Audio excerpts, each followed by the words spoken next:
July of 2008, I went to the doctor for a checkup, and I had a CT scan before I saw him, and he had said that the cancer had spread in my body, and he wanted me to go in the hospital and have some biopsies.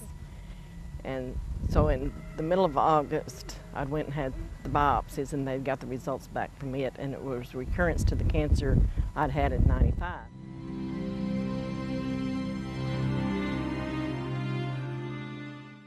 The cancer was inoperable, and I said, well, what do you mean by that? And he said, well, it was terminal. And I said, well, how long do I have? And he said, well, that just depends. They couldn't really tell for sure. Judy's cancer battle began in 1995 with uterine cancer that was treated successfully until 2008. I had swelling in my feet and my legs. My blood pressure was up, and I was having problems breathing. I couldn't walk across the room without out of breath. The doctor called me and told me that they was canceling the surgery because they said the chances of me coming off the operating table was like 1%.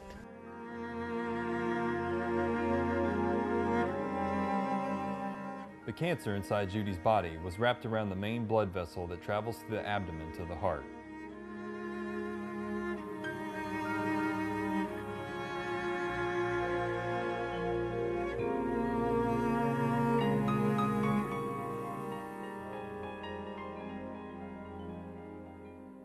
The cancer was cutting off Judy's blood supply, strangling her and making it difficult to breathe. And I turned around and looked at Lynn, and I said, I would live and not die. And he said, what do you want to do? And I said, let's go out to the lake. So we went in the pickup, and we put a praise CD on, and went out the lake and walked around the lake and was praying and everything to get the peace and the wisdom of what God would have us to do. The next week, Judy saw the doctor. He said the cancer was terminal and that chemo would not help. Judy decided to go see her nutritionist. Different doctors had come in, and they said that that type of cancer did not respond to chemo too well. So whenever I went back in 3 weeks, I asked him, I said, why should I do the chemo if it's not going to respond to it? And he said, well, there wasn't no other choice. And I said at that time, I said, well, I'm going to try some natural stuff. And he said, well, I don't want to disappoint you, but the natural stuff will not work.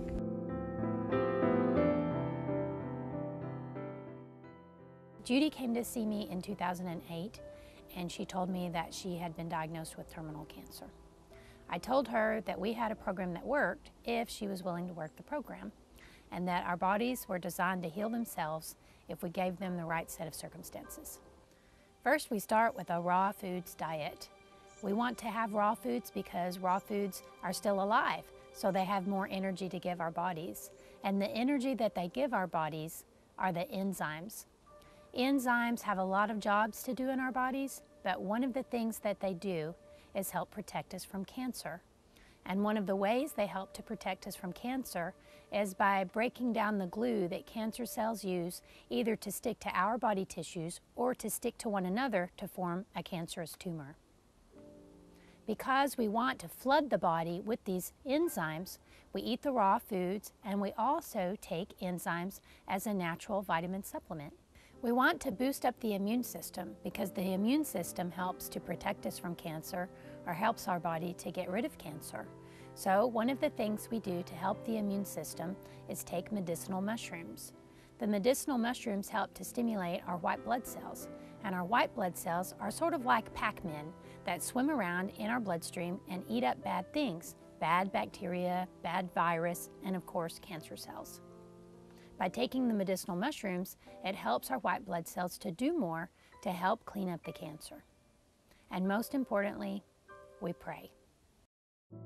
At this time, whenever I was having all these problems, I was also having problems breathing and swelling in my feet. My feet and legs, they would both swell so much I couldn't get my shoes on. And then after I had seen Brenda, and started the nutritional part, it wasn't a week till the swelling was totally gone out of my feet and my legs. And then within 30 days after I'd started the nutritional deal with Brenda, we went up on Mount Nebo, and I was able to walk nearly all the way around Mount Nebo and climbed the rocks and everything without running out of breath.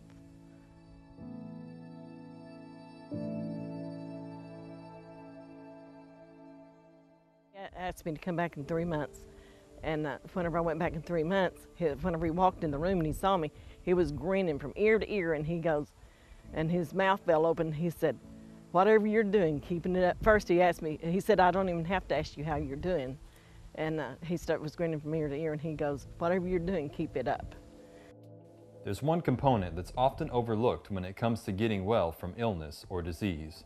Stress and negative emotions drain the body of its health and slow down the immune system, reducing the body's ability to protect itself from cancer. You know, the old-timers used to say that if a person had cancer, they had a deep secret grief that was eating away on the inside of them. So I asked Judy, what happened to you before you were diagnosed with cancer? These deep hurts or secret griefs that people deal with cannot be seen by any medical scanning device or detected under any microscope, yet they do exist. Whenever I was in 5th grade, my dad, he was not working at that time, and we didn't have enough money to pay for our school lunches at school, so I had to start working in the lunchroom at school to help provide the meals for our lunch meals. And my brother, my older brother, he also worked.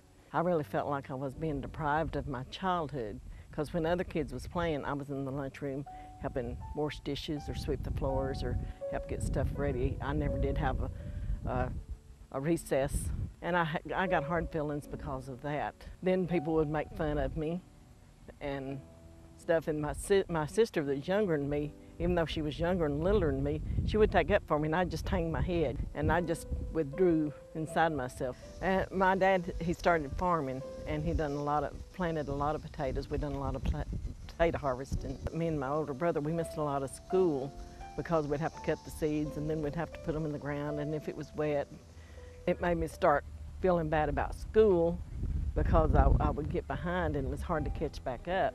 I was in the 11th grade. My mother and daddy had me to quit school and go to work at a factory, at a shirt factory. It didn't bother me that bad because I was making more money to help them out. But then when I went back to my classmates' graduation, I felt like I had really been deprived of something that I should have had. I should have been up there with them. I felt like I'd lost part of my growing up. Judy struggled as a child with unkind words and treatment from other school children who made fun of her family's poverty. Feelings of low self-esteem followed her into her adult life. When I was 51, I got the best job I'd ever had. I started out working on the floor, and I worked my way up and was in human resources as a human resources assistant. And in 2008, the plant closed. They had to file bankruptcy, and they closed. And it was like one big family from the front to the back. There's like 100 associates that worked there. Judy's terminal cancer diagnosis was in July of the same year. Think about the word disease or dis-ease, broken down to mean not at ease with ourselves or the world around us. This is unique to each individual person and can show up in different ways in the human body. Judy's most recent MRI revealed that the cancerous masses were dead. While the doctors continue to monitor her progress, Judy continues her good health practices of diet, nutritional supplements, receiving healing for the broken-hearted wounds of the past, and believing for a bright future.